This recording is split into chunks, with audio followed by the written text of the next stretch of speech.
turn the heater on. It's not very warm in it. This was last night's lesson.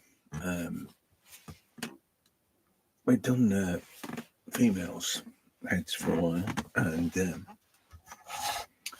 there's nothing like a beard for a charcoal artist.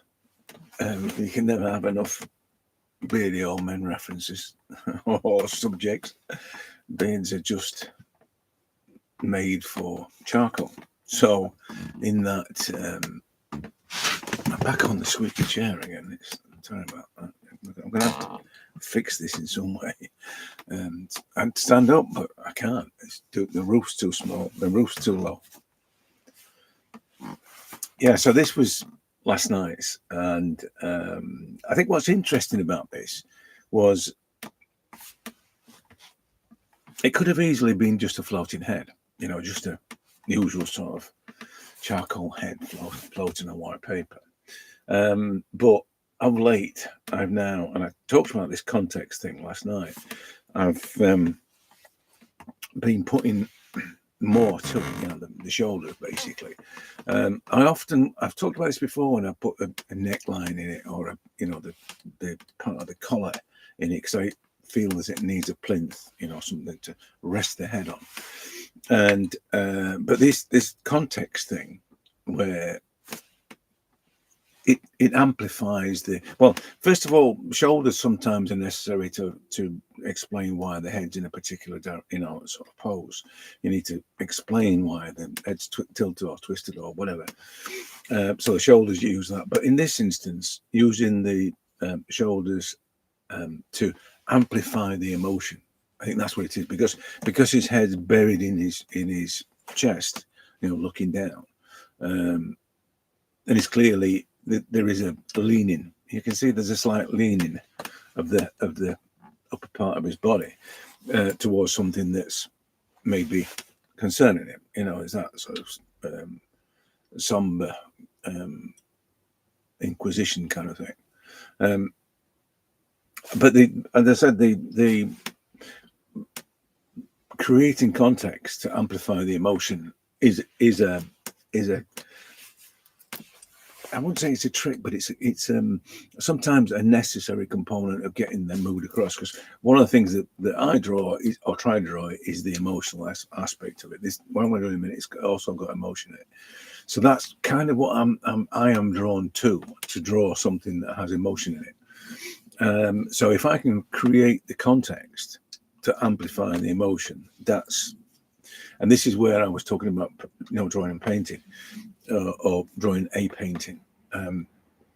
It's more than just a drawing at that point. It's a painting. It's something that regardless of the medium, it's something that is capturing a moment more than just their eyelashes or the colour of their eyes or a particular wave in their hair. It's more than that. It's got to be more than that for me. I think that's, as I'm doing more and more of these, it becomes clearer that it's not just about capturing the details. That was one from the other night. Again, there's emotion in that. I don't know if you saw that one.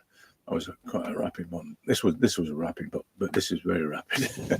And that one that was yesterday morning's live was this one.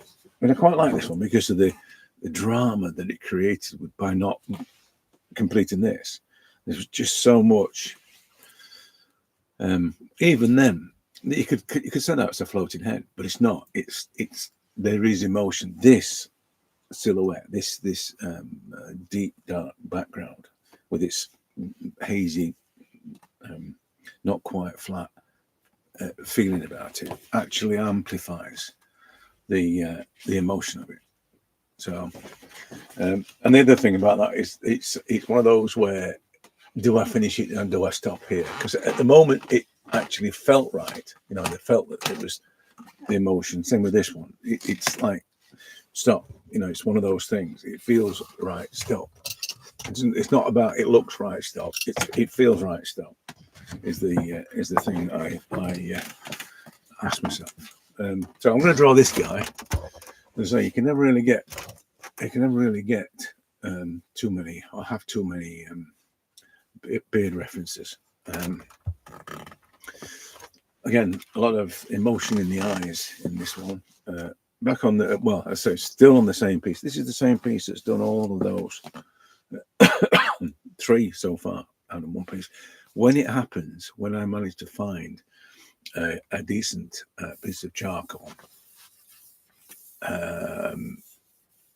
it does last. You know, it does all the things I wanted to do, but it also lasts. And let me just get my eyes focused on what's happening. I'm gonna put the shirt in there, so I don't want it to be too low down.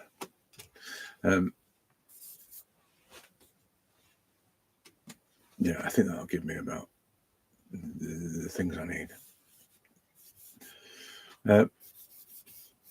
Yeah, so it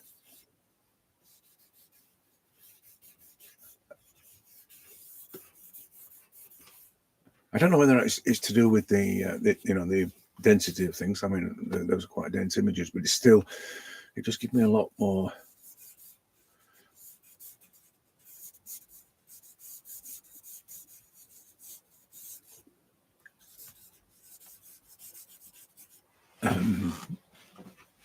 Productivity from one of these that really work well. We tried the crack willow yesterday. This one, very straight. Right, this is a tin full of this stuff. Very straight, all very straight. Oh, it's terrible. That's terrible compared to hazel. It's like scratchy and just really not good. It's you have to work at it. You know, one of the things I was talking about yesterday with the beard, especially. You know, I'm not going to wave that one around too much because the working on the cheap copier paper, it doesn't hold the charcoal. I'll shake most of it off if I keep moving it around. But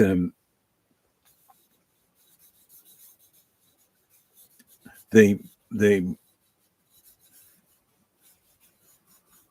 ability to make marks with no effort is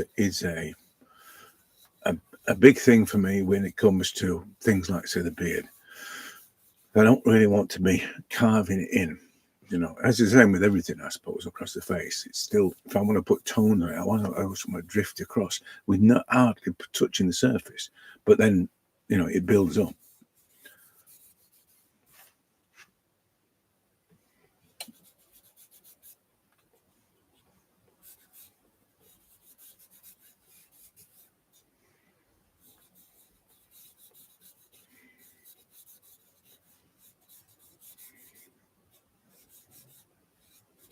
Got quite a few good beard references I found for yesterday's lesson, so I'm going to probably be doing a few today of these.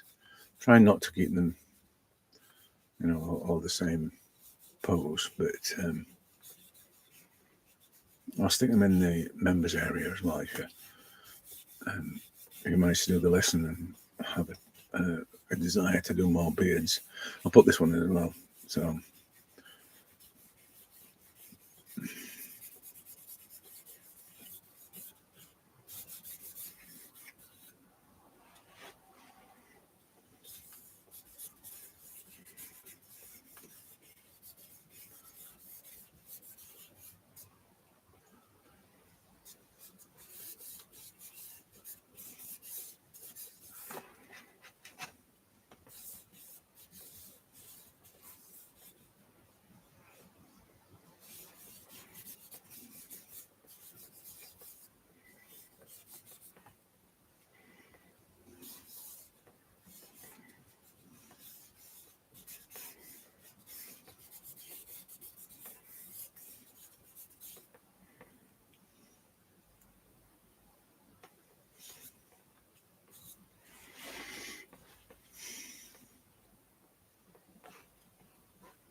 saw this person on Instagram proclaiming that they were going to do a self-portrait, and they do it every year, you know, the usual sort of reasoning. They do, people, I don't know, I suppose since Rembrandt did it, everybody thinks that that's the kind of thing they should say and they should do, you know. But anyway, talk to my youngest son, you know, saying, yeah, when I say things like this, and he says, you think there's such a thing as independent thought, Dad? Some people don't have it, do they? But yeah, so I saw this person proclaiming that they were going to do it, and they were going to do it as a hyper-realistic portrait. Haven't done it in a while, apparently. That's what I said, and it was terrifying them. And yeah, I just everything that I say is right encapsulated in that very comment, you know, in that very statement.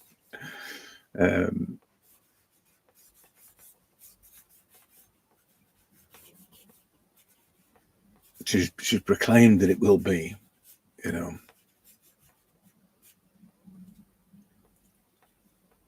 done in a particular way. It's not really a style, but you know what I mean. It's a way of working, I suppose, hyperrealism. But so she proclaimed that, and that's like that's the first mistake. You know, it's going to be this, is it? You do get what this is all about, don't you? You do get that this is us responding to the world and not really defining how we're going to respond. You can't, you know, it may well be that you are a hyper-realistic painter or artist. That's by the by. That's just how your thing happens. But the idea of it's going to be whatever happens, it's going to be is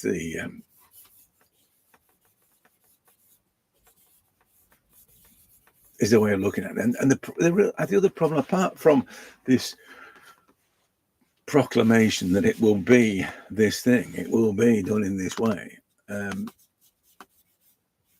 self-portraits it's an opportunity to really do this properly, you know, because you ain't got that, or you shouldn't have that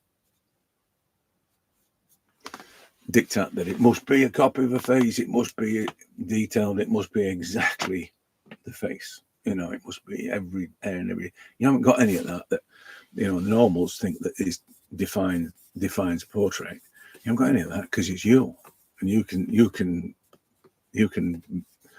do it properly, so to speak, and you can examine your soul, and because you know it's you're probably who you should be. In fact, it's probably not true, actually, what I'm about to say, that if you don't know yourself, you know, you don't know anybody. But that's the thing. People don't examine themselves and understand that that's what a self-portrait is. It's a chance to show the world who you really are. That's what it is. And it may not be hyper-realistic.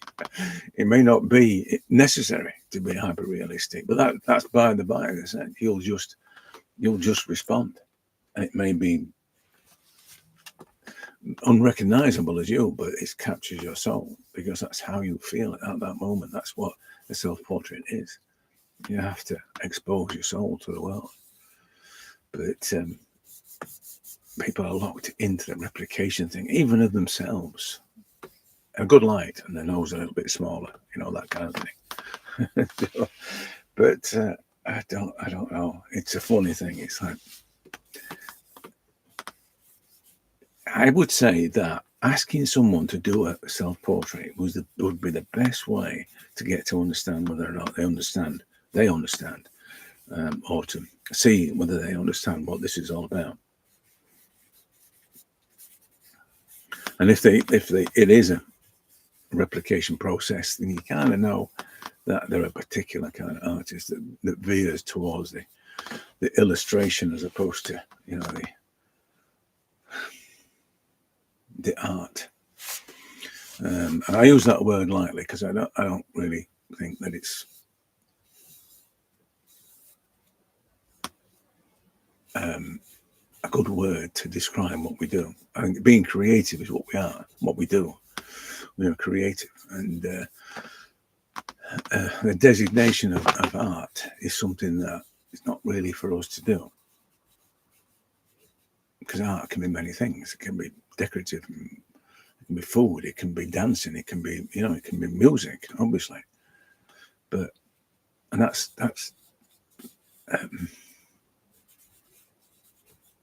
often for somebody else to decide, you know.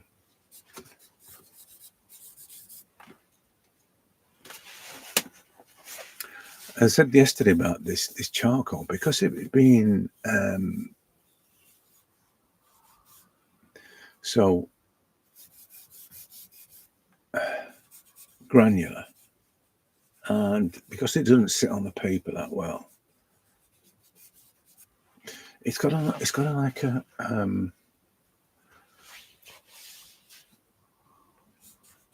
I've got to fix these eyes. It's the angular dangle is completely wrong there, man.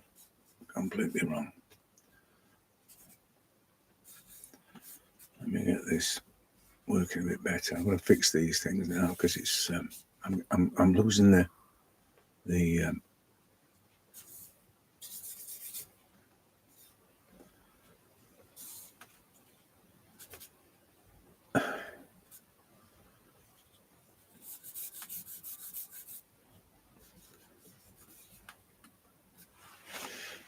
you know, the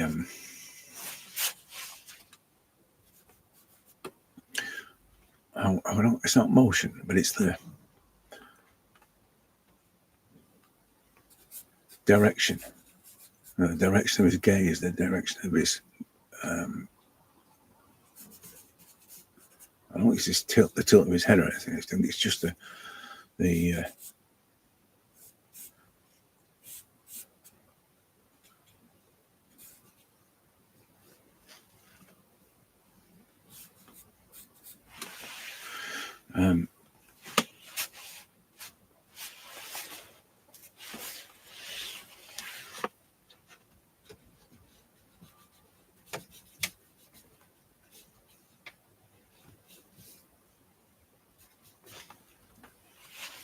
it's the focus thing, because it's kind of focusing down here, and I'm not getting the right.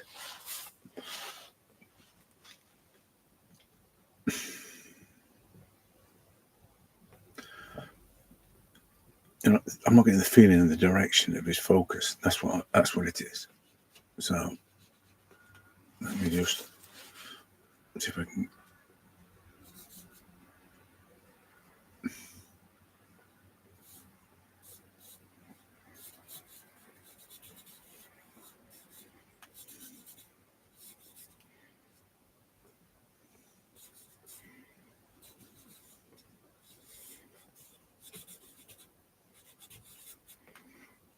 I think that's better.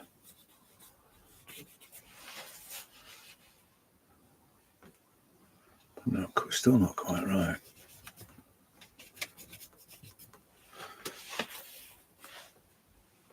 And then the other thing is this. I'm looking at this shape here on his cheek, that one there, look. And I'm thinking about the size of it in comparison to, get rid of that highlight there. So that in comparison to that one there, for instance, that one there. Just get rid of that, and then yeah, this all about this charcoal, because of this granular. Yeah, it's starting to look in the right direction now. Because this granular nature of it. Let me just get the distance. I'm going to check the distance from there to there, which is where the chin, top and bottom of the chin is. So it's about there, and then his beard sort of comes like that underneath there, and his neck goes into there, and then his shirt comes down like that, and then round there. Lovely.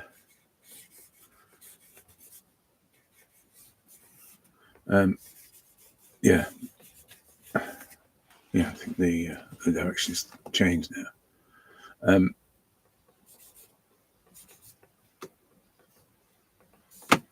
So this build up, this surface build up, creates something of a I don't know if it's texture, because on the one from the other night, the guy with the white hair and the cutout, the cutout front of his face, there was lots of this breakup of the charcoal on the surface, and it's like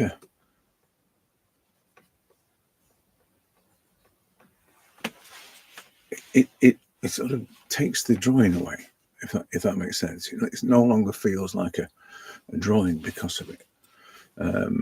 It's got a little bit more than just a linear, or it feels a little bit more than a linear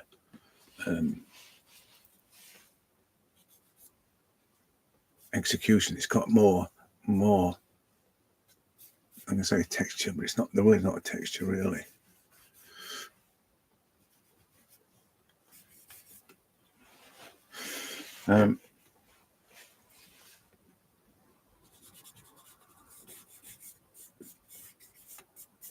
I see people drawing beards, and it's a big thing, particularly if you're doing the realistic thing, you're trying to make them. Somebody said to me this morning about my drawings are very realistic. What's your inspiration? Right there, you know that this person's not an artist, but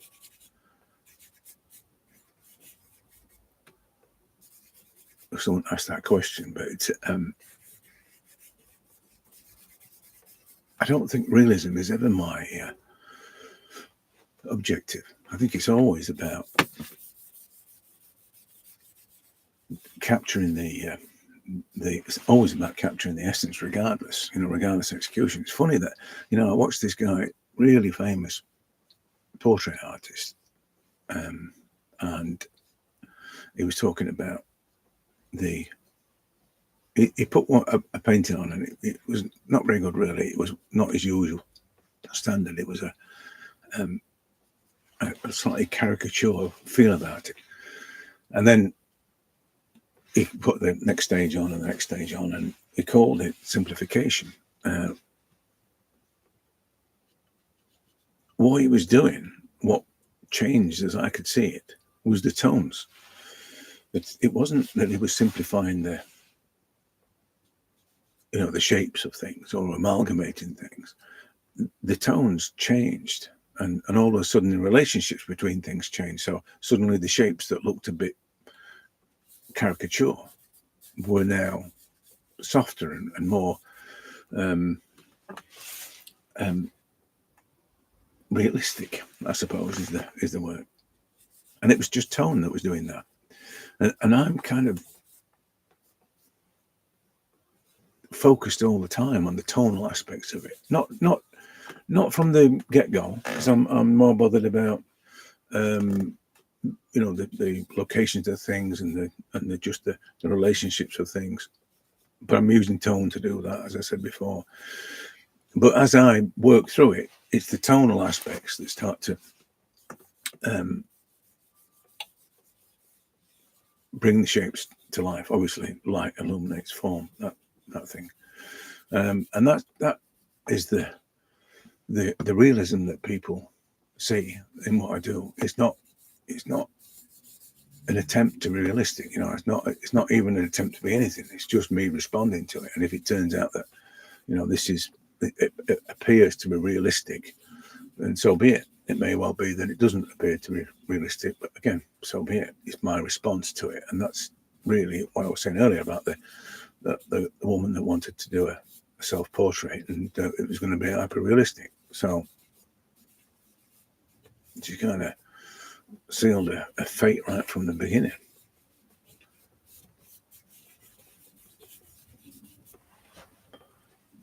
you know, it's like that's a contradiction, really. I think that no self-portrait should be hyper realistic. You know what I mean? Because it's not. You're going to show people what they can already see, basically, and that for me is always the reason why I'd question hyperrealism. We can already see what you've just illustrated with a million percent more detail. I can already see that. I can already see the buttons on the shirt. I can already see the fine detail in the cotton. You know, I can see all that. Show me something I can't see. And that's the trick in it. This is what I'm saying about the responsive thing. If we respond to a face, we our emotions drive the way that we respond.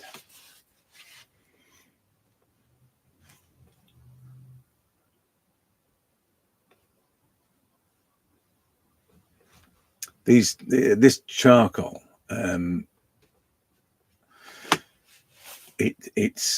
noticed this a couple of times now, and I'm getting used to using it. As I said before, once I've a new batch, it takes a while before I get used to using it. But it has it's almost like a point at which it starts to do its thing, you know, and it's starting to do it now. It's not doing it right from the beginning. It's when there's a mix of charcoal on there and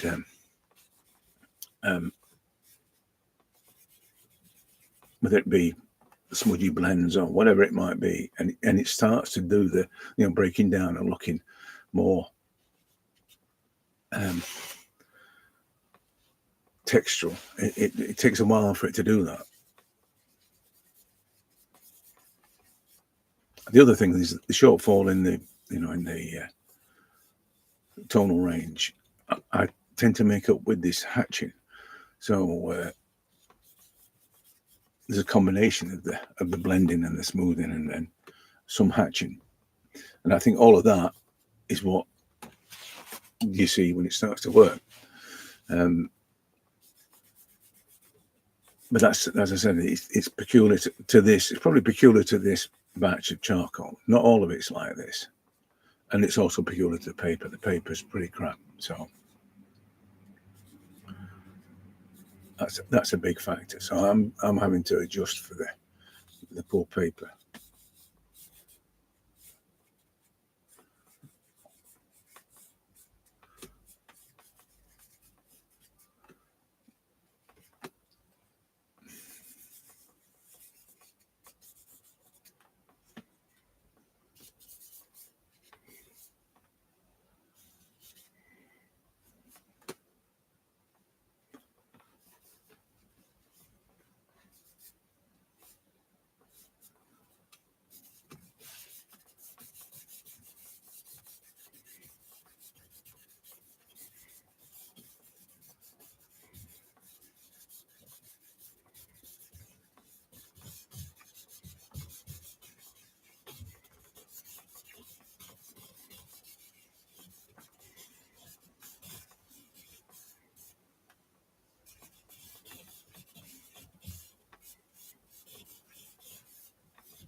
I'm just going to check the alignments really. So I'm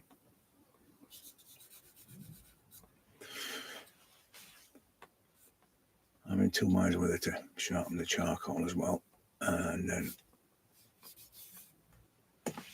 just to highlight some of the locations of things. This is a problem. You see that that's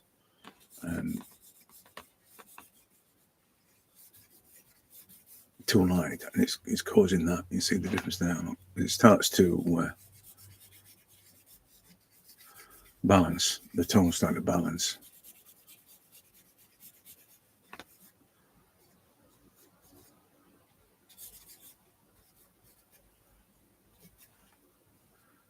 Yeah.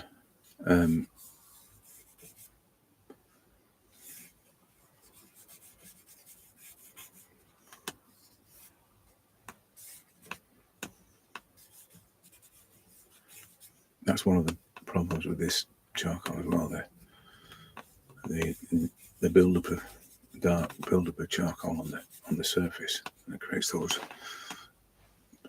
really dark, dense, too dense, too hard. The same as doing it in the eye as well.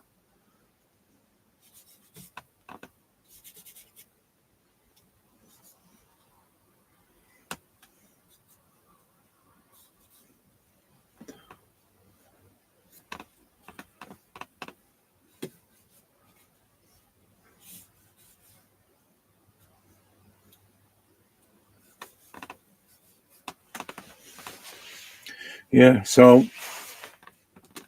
I think the only thing that I'm looking at that is the problem with it is the undulation thing.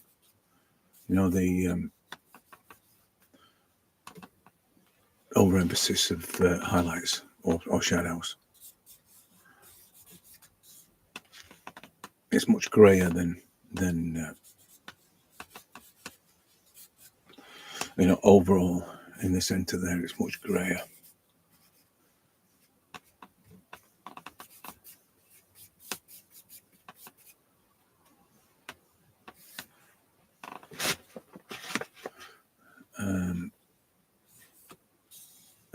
Yeah.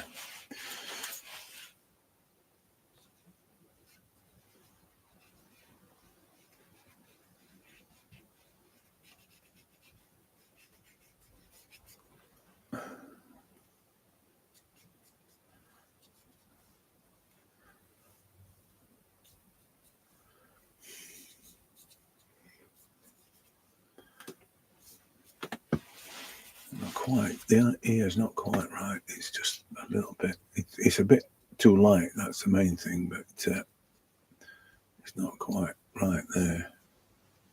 It's a bit bigger, I think.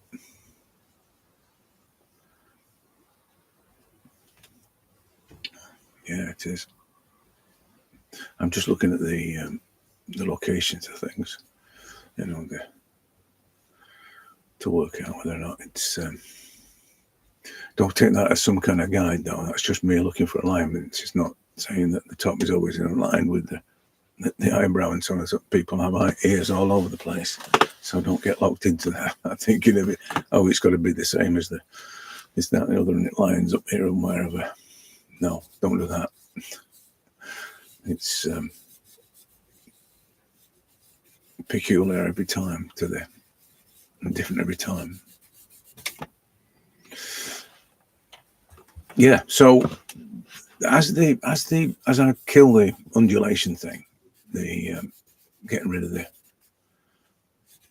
highlights that shouldn't be and the shadows that shouldn't be and all that sort of thing, without it becoming too grey, look how it starts to change. It becomes more realistic, I suppose is the word, but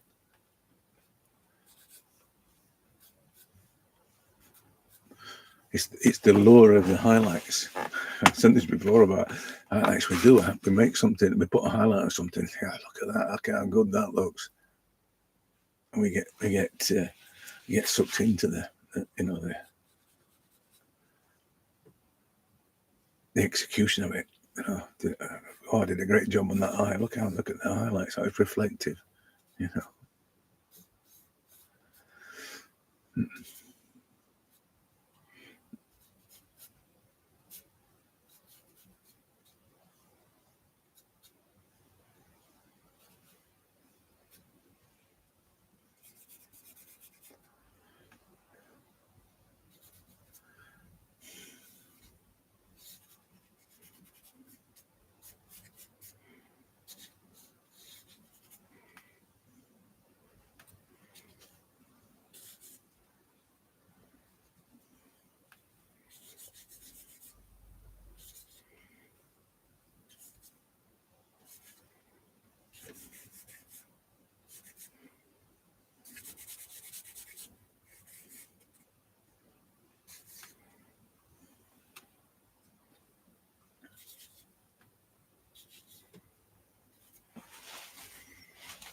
Yeah, the beard's a little bit too small.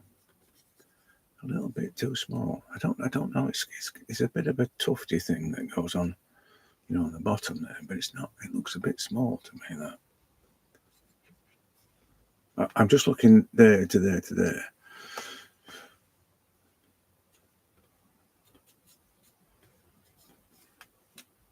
And then I'm looking there now. So I'm just trying to work out if that ear is about the right size.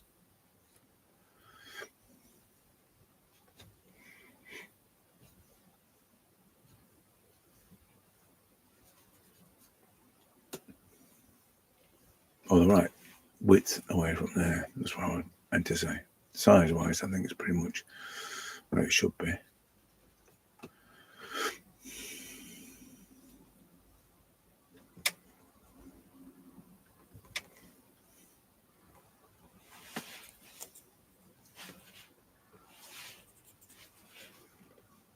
Yeah, I think I'm going to sharpen this charcoal, or just put a bit of a point on it for the sake of the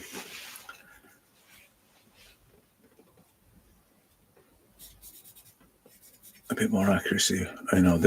It's all right for a while where lines or marks end up where you don't want them, and you kind of live with them. But there comes a point where you've got to know exactly where you're putting stuff.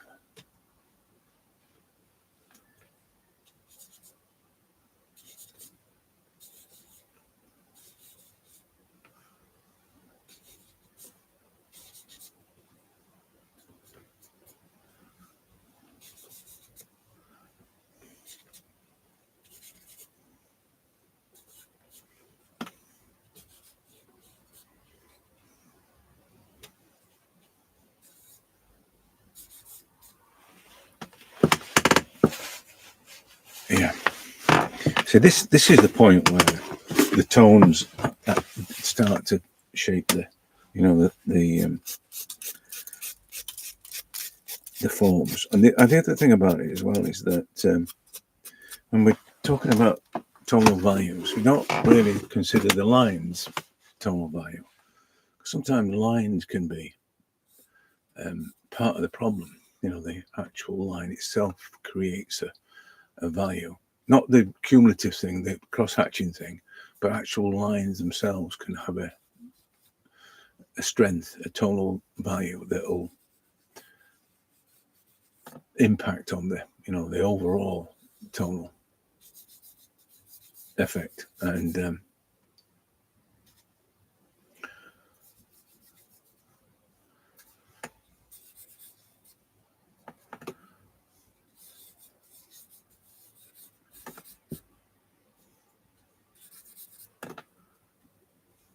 it's part of the when you're drawing in the first to start with, it's part of the problem when you make the lines really definitive, that it becomes difficult to see how the shapes are working, because these dark lines overpower your measurements, your comparisons.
Yeah, I think the also I can get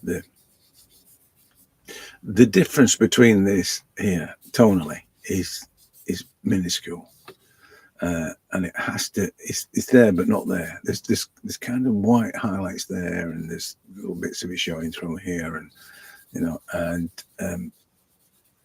getting that to feel right is the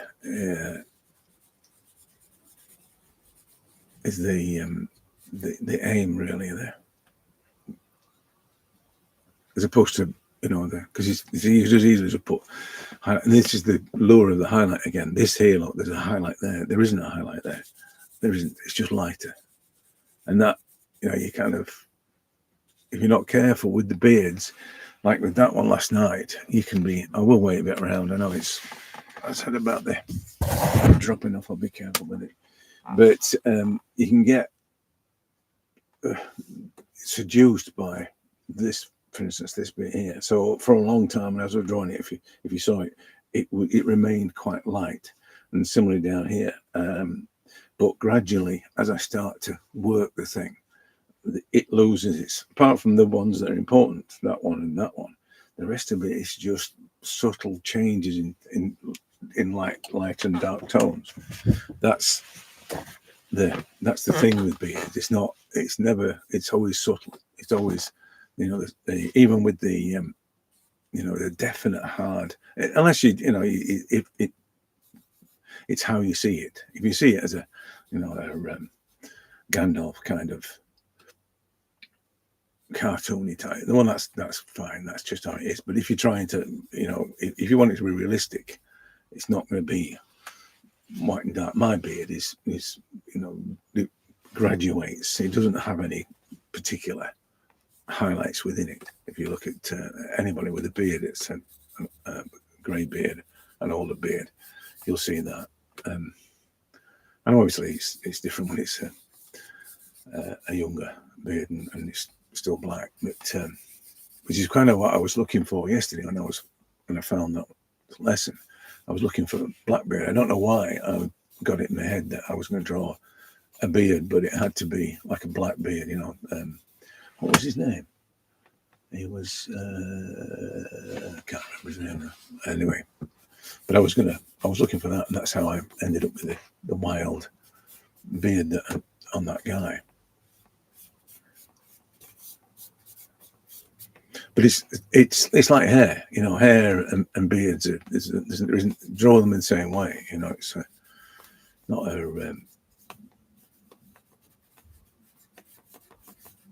a million miles away.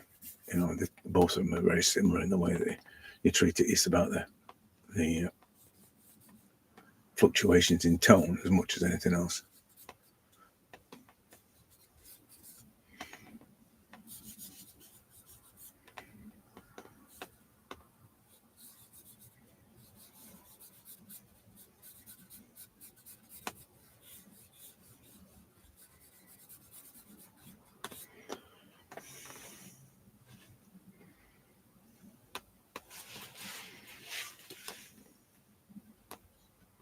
I think the inclination thing, the inclination of his head, the inclination of his head is just about that. And I think the only thing that's going to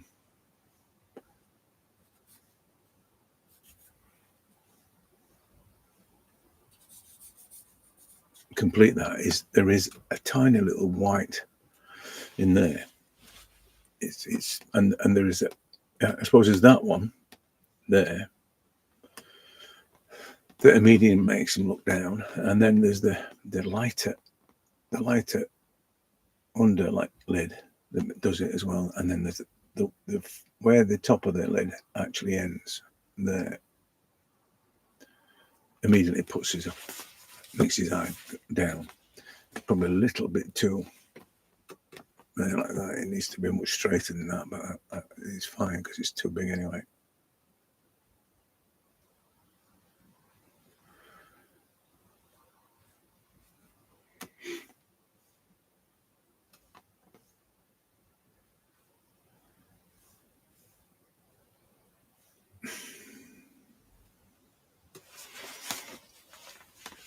yeah, I'm going to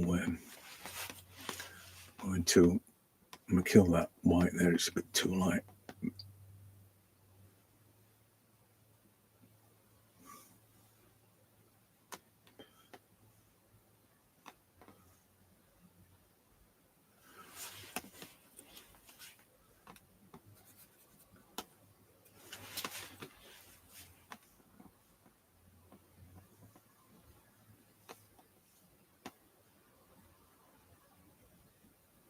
Okay, I'll do it.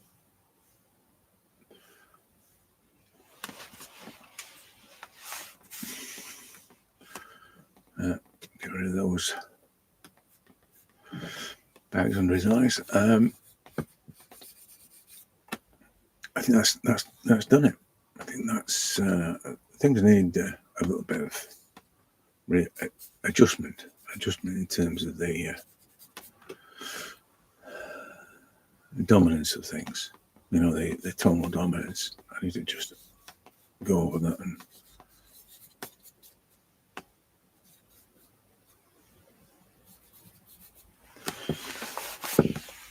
bring them in line a bit.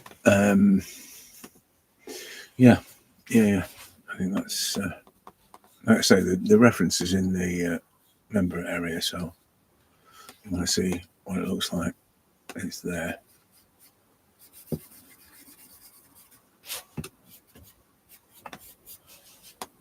I don't know whether or not you were there last night or not, but if you weren't, or even if you were, let me know how you get on and send the. If you've got any problems with it, send it across. You know, let me know and show me what your outcomes were as well.